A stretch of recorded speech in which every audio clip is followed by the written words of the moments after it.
Package है class 9 के लिए, उसके बारे में थोड़ा इसको डिस्कस करेंगे। तो इसमें हम लोगों ने जो पूरा मटेरियल है इसको 2 लेवल पे हम लोग अगर सारे स्टूडेंट्स को बांटे based on the assessment tool. जो इस टूल से असेसमेंट हुआ है उसमें मैथ्स के 5 क्वेश्चंस थे। 5 क्वेश्चंस में जिन बच्चों ने 0 से लेकर 2 तक का स्कोर किया है उसको लेवल 1 पे रखते हैं, और जिन बच्चों ने 3 से 5 का स्कोर किया है उसको लेवल 2 पे रखते हैं। तो इसी के बेसिस पे ये सारा मटेरियल बना है लेवल 1 और लेवल 2 के लिए। एक बार लेवलिंग करने के बाद जो सारे 9 के जितने भी बच्चे हैं उनको रीशफल करने की जरूरत होगी अक्रॉस सेक्शंस, ताकि हम लेवल 1 और लेवल 2 के अकॉर्डिंग नए सेक्शंस बना सकें।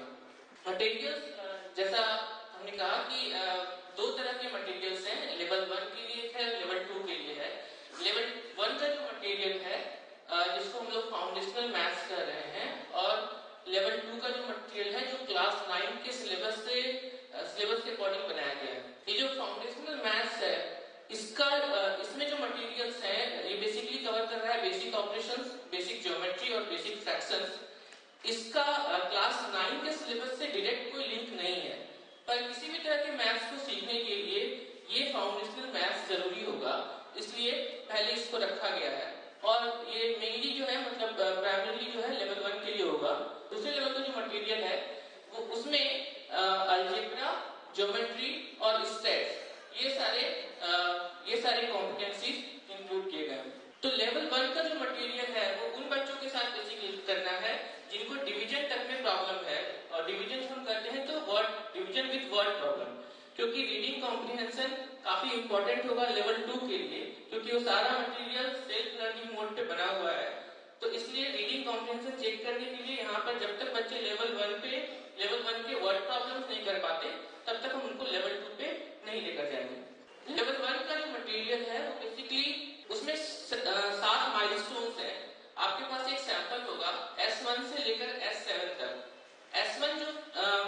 S1 से लेकर S7 के माइलस्टोन में हर एक में शुरुआत में आपको कुछ सॉल्व पेपर्स दिए गए हैं। उस सॉल्व पेपर्स के बाद कुछ एक्सरसाइजेस दिए गए हैं, और इन माइलस्टोन्स में ये इसी प्रोसेस को फॉलो किया गया है कि हमारा जो एक्सरसाइजेस है वो इजी से लेकर डिफिकल्ट की ओर जा रहा है। साथ में अगर आप देखें तो हर एक पहले ही एक्सरसाइजेस से ये बेसिक ऑपरेशंस, फ्रैक्शंस और ज्योमेट्री तीनों को ही इंक्लूड कर रहा है, यानी कंप्लीटली नॉन लीनियर वे में बना हुआ है। हर एक का थोड़ा थोड़ा बेसिक जो है वो देते हुए उसके डिफिकल्टी लेवल को आगे किया जा रहा है। इसको कराने के लिए जो प्रोसेस हम सजेस्ट कर रहे हैं वो ये कि जो भी टॉपिक हम शुरुआत करें, जिस भी टॉपिक की शुरुआत करें, पहले उस पर थोड़ी सी एक डिस्कशन कर लें, थोड़ा उसका एक माइंड मैप कर लें। सपोज अगर एडिशन पे बात हो रही है तो उसका एक छोटा सा माइंड मैप बना ले, बच्चों से पूछ ले, उनसे चर्चा कर ले कि एडिशन होता क्या है। उसके बाद इस वर्कशीट को हम बच्चों को दे दें और उनमें जो सॉल्व क्वेश्चन दिए हुए हैं उनको देखने के लिए, उनको समझने के लिए कहें। जहां पर उनको दिक्कत हो रही है वो अपने ग्रुप का भी हेल्प ले सकते हैं, इसको समझने में, कोई डाउट हो उसको क्लियर करने में, एक दूसरे की हेल्प करने में।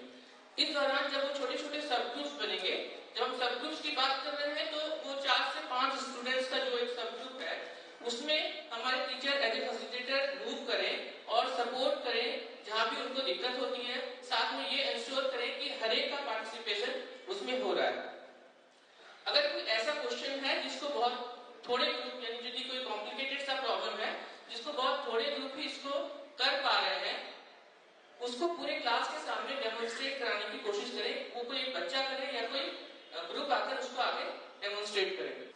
इसमें से कुछ क्वेश्चन, कुछ वर्कशीट जो है वो क्लास में कराए जा सकते हैं, पर क्योंकि सैंपल्स बहुत ज्यादा है, 7 सैंपल्स है और हर एक सैंपल्स में 3 से 4 वर्कशीट्स हैं, तो इसके कुछ वर्कशीट्स आप उनको होम असाइनमेंट के रूप में भी दे सकते हैं। जैसे आपने कुछ उसका एक्सरसाइज क्लास में कराया और कुछ फिर उनको घर पे करने के लिए दे सकते हैं। इसके बाद जो लेवल 2 का मटेरियल है उसको डेवलप करने के लिए हम लोगों ने थोड़ा इस पे देखा है कि वो पूरी तरह से सेकंड जो टर्म है उस पे बेस्ड है।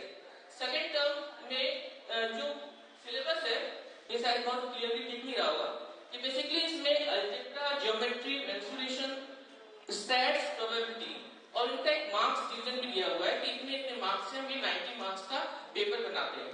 तो हमारा जो लेवल 2 का मटेरियल है इसमें 3 कॉम्पिटेंसीज को हमने इंक्लूड किया है, अलजेब्रा, ज्योमेट्री और स्टैट्स। इन 3 कॉम्पिटेंसी से अगर हम उस मार्क डिस्ट्रीब्यूशन को देखें तो ऑलमोस्ट 70% ऑफ सेकंड टर्म हमारा कवर हो रहा है।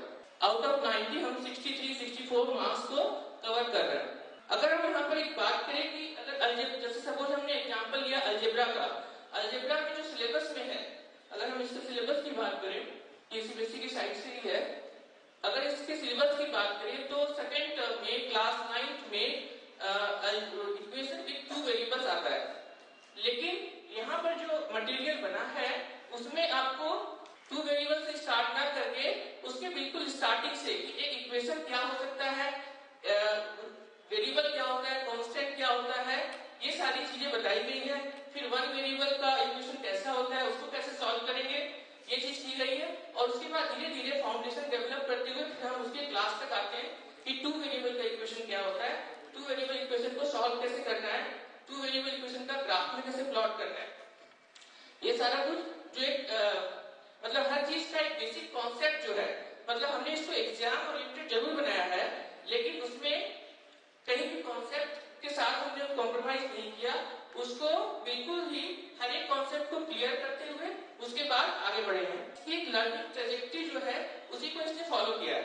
सपोज कि जैसे भी हम लोग चर्चा कर रहे थे कि इक्वेशन के इंट्रोडक्शन से लेकर वेरिएबल कांस्टेंट क्या होता है वहां से जाते हुए फिर उसको कैसे सॉल्व करना है और फिर उसके ग्राफ कैसे बनेगा, फिर टू वेरिएबल्स के लिए क्या करेंगे, ये सारा चीज जो है एक सीक्वेंस में जो आपके मैनुअल में भी है एक ट्रेजेक्टरी बनी हुई है, उसके अनुसार ये डेवलप हुआ है। ये भी उसी मेथड से बनाया गया जिसमें मैटर दिया गया है। जैसे अलजेब्रा का अगर हम ये हमारा पेपर है उसको अगर हम देखें तो इसके 2 पार्ट है, एक लेफ्ट पार्ट है, एक राइट पार्ट है।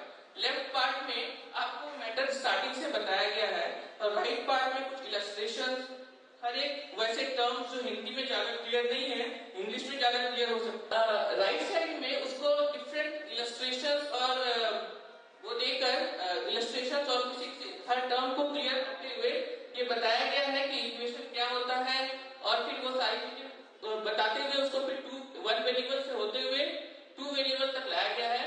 और उसके बाद कुछ सॉल्व एग्जांपल्स दिए गए हैं। यहाँ अगर आप देखेंगे तो कुछ सॉल्व एग्जांपल्स हैं, कुछ क्वेश्चंस दिए गए हैं बनाने के लिए, एक्सरसाइजेस दिए गए हैं, फिर से कुछ सॉल्व एग्जांपल्स हैं, कुछ क्वेश्चंस दिए गए हैं।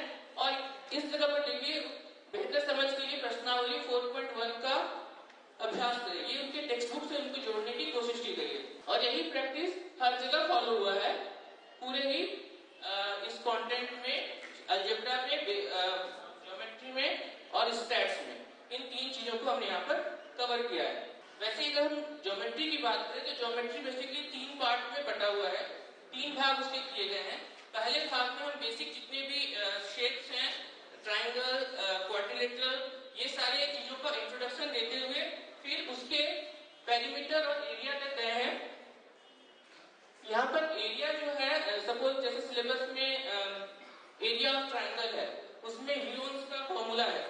हीरोन्स के फॉर्मूला के लिए कहीं भी हमारे 9 के सिलेबस में पेरीमीटर नहीं है, लेकिन हीरोन्स के फॉर्मूला में हमें पेरीमीटर का हाफ चाहिए होता है, इसलिए पेरीमीटर का कॉन्सेप्ट देते हुए फिर आगे बढ़ा गया है। कहने का मतलब कोई भी चीज जो नई चीज इंट्रोड्यूस हो रही है उसको पहले बताकर उसके बाद उससे रिलेटेड चीजें आगे बताई गई। दूसरे पार्ट में इसके हम लोगों ने कुछ वैसे थ्योरम्स हैं, जो इंपॉर्टेंट थ्योरम्स हैं उसको बुक से एज इट इज रखा हुआ है। जो 5-6 थ्योरम्स हैं जो रिपीटेडली आते हैं पेपर में, उनको हमने यहाँ पर एज इट इज बुक से रखा हुआ है विद कोड। और इसका जो थर्ड पार्ट है वो है थ्योरम के लिए भी, उसमें जैसे कि जितने भी टर्म्स है, सपोज कॉन्फ्लुएंसी का एक थ्योरम है तो कॉन्फ्लुएंसी के बारे में जो डिटेलिंग हो सकती थी वो सारी कुछ यहाँ पर दी गई है। या फिर अगर सर्कल से रिलेटेड कोई थ्योरम है या फिर पैरेललोग्राम से रिलेटेड कोई थ्योरम है तो सारी डिटेल्स यहाँ पर बताई गई है। उसके बाद उस थ्योरम को एज रखा गया है। जो थर्ड पार्ट है वो कंस्ट्रक्शन का पार्ट है, ये सेकेंड पार्ट है जिसमें ये थ्योरम कॉन्फ्लुएंसी के जो रूल्स है वो सारा कुछ डिफाइन करते हुए आगे बढ़ा गया है।